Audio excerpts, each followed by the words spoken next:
Alabya sings. Alabya sings. Okay. Much has already been written on Jigme Namgyal, and I direct readers particularly to a list of books. So Dr. Karma, is going to talk about the political scene and the rise of Jigme Namgyal as a prelude to the Dwar Wars. So we've skipped a lot since the last video in terms of the timeline, but I'm sure this is more interesting because there's like a lot of confusion in between, and I can't really like put my finger on where's the important part to focus on. So I think Jigme Namgyal is a good entry point at this point. In Mars K2, everybody was kung fu fighting. So Jigme Namgyal came from the Dungkar in the Korto district. His father was a descendant of Kunga Wampo, one of the sons of Pema Lingpa. Pila Gyompo Wangyal and his brother Pala served as escorts of Jigme Drakpa II during the conflict of 1809 due to a family connection. Their cousin Tenzin Chogyal was married to Jigme Drakpa's second sister, Drukgyalmo. Oh, this girl has the same name as the tantric mantra chanter, Drukgyalmo, I think. I think she has a second syllable after the first druk. But yeah, check her channel out. She's very good in chanting the White Tara mantra, etc. Drukgyalmo. Jigme Drakpa's second sister, married to the cousin of Jigme. After this the main Jigme Namgyal. After this conflict was over, Pila returned to Dungkar with a bride from Gangten named La Dron, but she died a few years later. Pila then married Sonam Droma, a daughter of his family's serfs in Jangsa. They produced 3 sons and a daughter. 4 kids. Jigme Namgyal was the second son and born in 1825. Early in his youth, Jigme Namgyal embarked on a journey to Tonsa, purportedly triggered by a dream. His aim certainly would have been to join the court, and being the second son in the family, he probably did not have the obligation to look after the family establishment and continue the lineage. Crossing over the Rudongla Pass.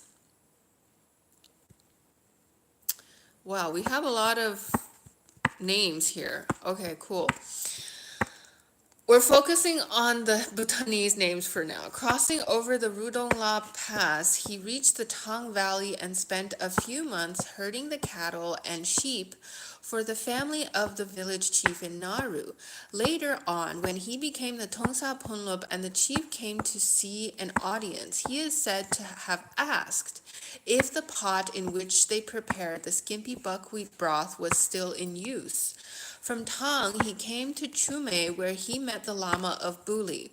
The Lama, after discovering Jigme Namgyal's predilection for court life, sent Jigme Namgyal one of his attendants to Tongsa, where Jigme Namgyal first met his new master at an archery ground.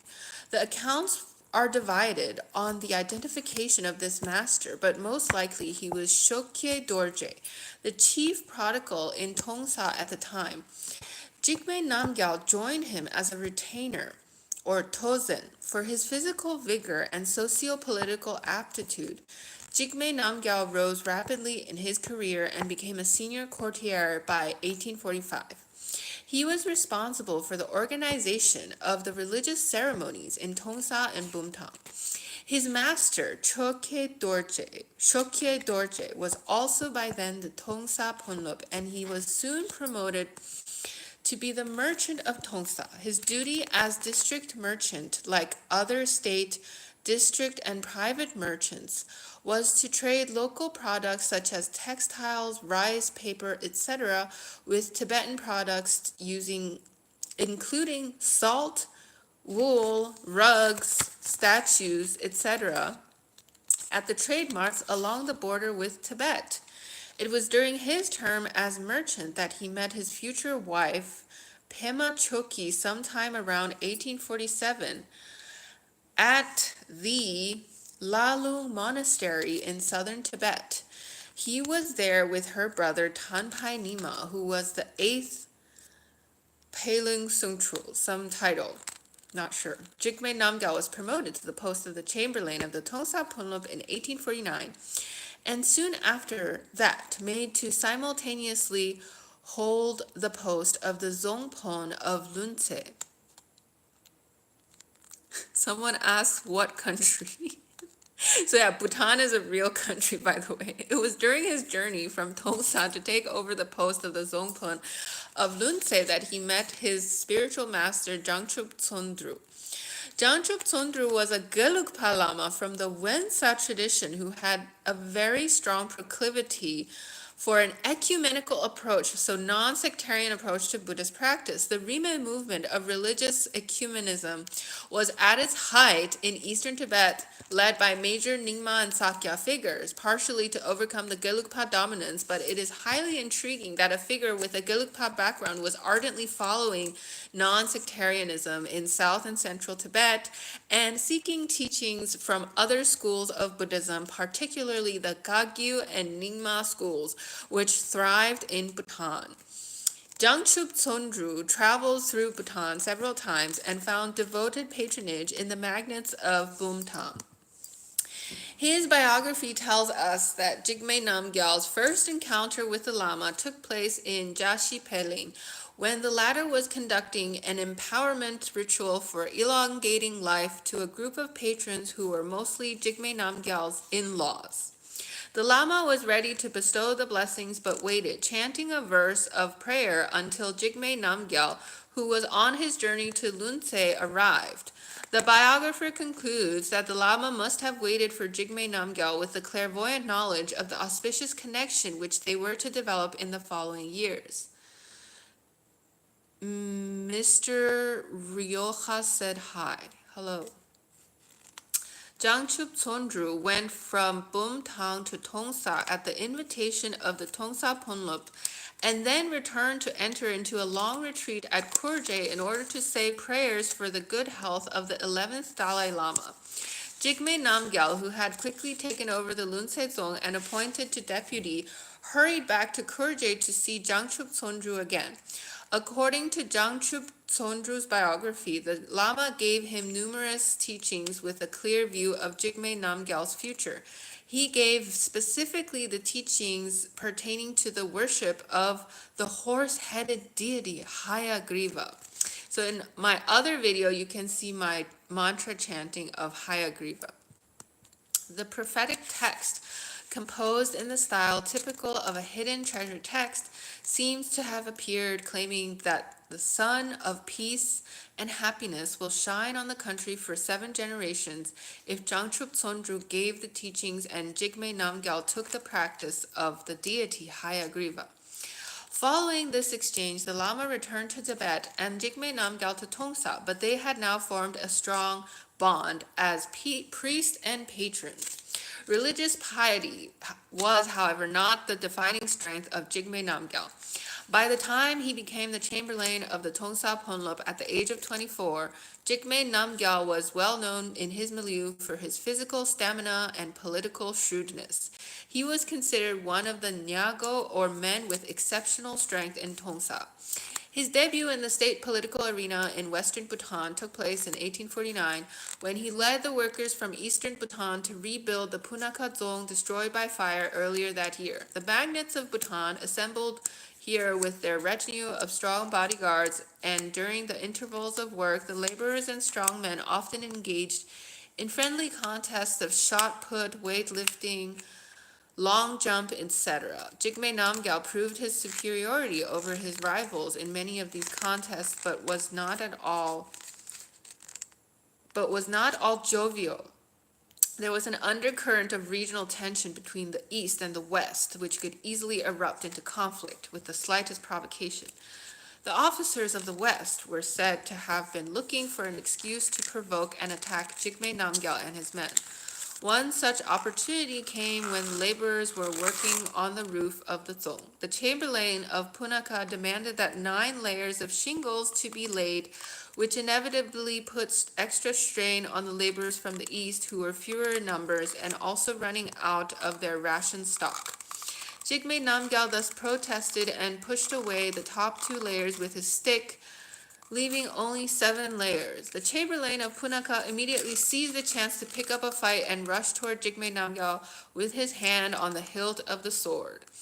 Jigme Namgyal shrewdly proposed to his opponent that they both jump from the roof of the dzong to prove their valor instead of causing an unnecessary conflict between the people of the east and the west. His opponent evidently backed out. Another plot to attack the party from Tonsa was planned at the archery match between the eastern and western teams during the celebrations following the completion of the dzong. The western team was about to reach the final score and win the match. The western magnates planned to assassinate the Tonsa Ponlop in the uproar of celebrating victory, when the morale of the opponents would be low. This, however, did not happen as the Tonsa Ponlop hit the bull's eye and denied victory to the western team. Or did he? An alternate version of the account has it that Jigme Namgyal got wind of the imminent attack and managed to raise enough eastern men to create a human fence around their leader. The third attempt to bring down the Tongsa Ponlop and his party is believed to have happened after the celebration as the Tongsa Ponlop was taking his leave from the desi. Suspecting a plot by the western magnates to kill his boss, Jigme Namgyal accompanied his master up to the courtroom and waited at the door. It was at this time that Miktol, the champion whom Jigme Namgyal later killed, ridiculed him with the hope of provoking him into combat. Jigme Namgyal maintained his composure and alertness, fully aware of the ploy. Peeping from behind the door curtain, he saw his master standing in the courtroom, shaking in trepidation and sweating with fear as the high officials of the state berated him.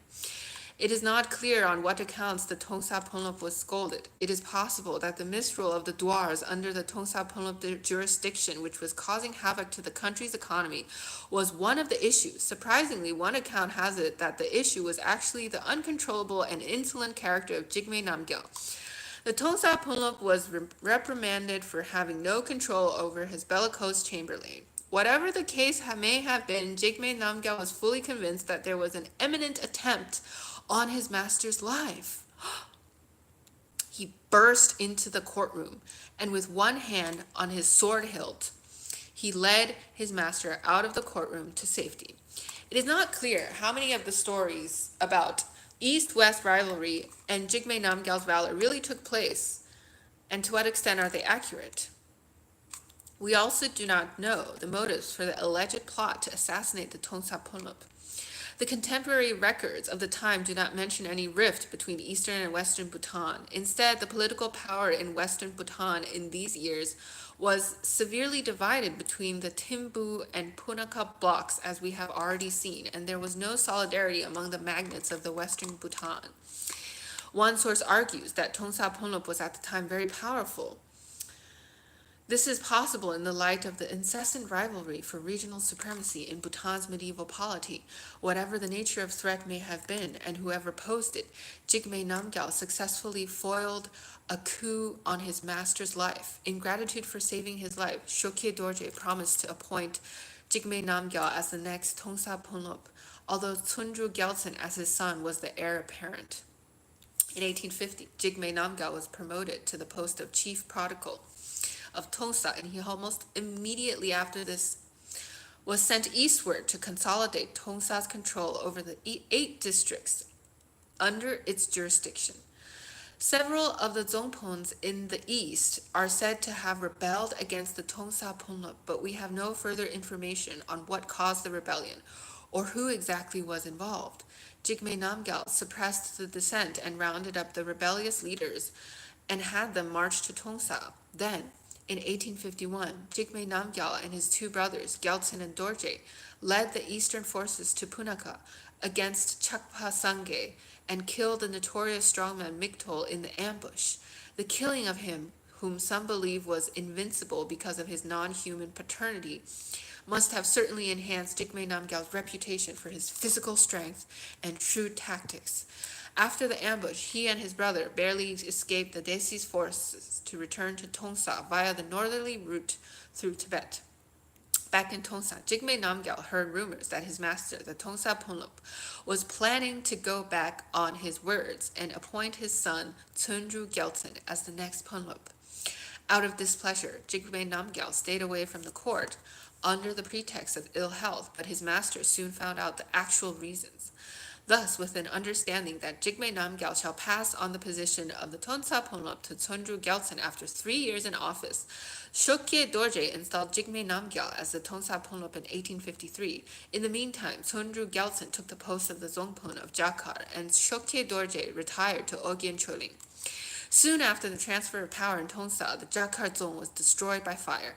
The task of rebuilding the dzong started in earnest in the same year, and when it finished, Jigme Namgyal invited his teacher, Jangchuk Tsondru, to consecrate the new dzong. Following the consecration of the Jakar dzong, Jigme Namgyal invited the teacher to Tongsa, where he was now the supreme boss. Jangchuk Tsondru performed numerous religious services and also gave blessings and teachings to Jigme Namgyal, who was at the time accompanied by Sonam Dendrup, the son of the chamberlain. No, the son and the brother. Sonam Dendrup was the brother of the chamberlain to Jigme Norbu. It was at this time that he bestowed upon Jigme Namgyal the initiation of deity Gonpo Jangdu, which, combined with the raven-headed Legon, would become a major protecting deity for Jigme Namgyal.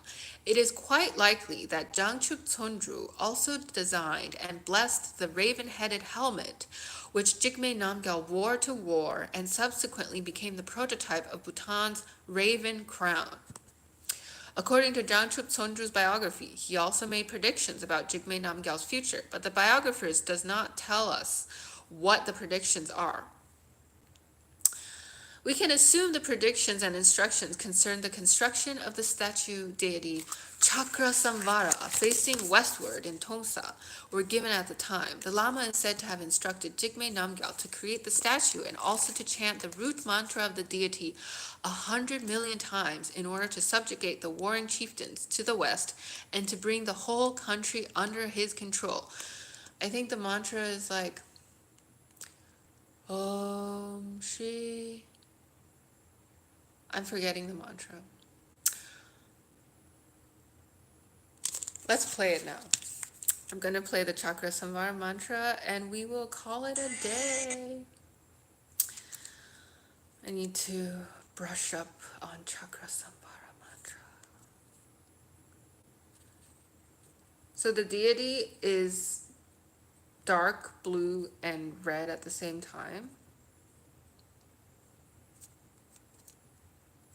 That's why this. Okay, Chakra Samvara mantra. Om Shri Vajahe Lulu Kam Hom Pe Dakini Zalasam Varam Soha Om Shri Vajahe Lulu Kam Hom Pe Dakini Zalasam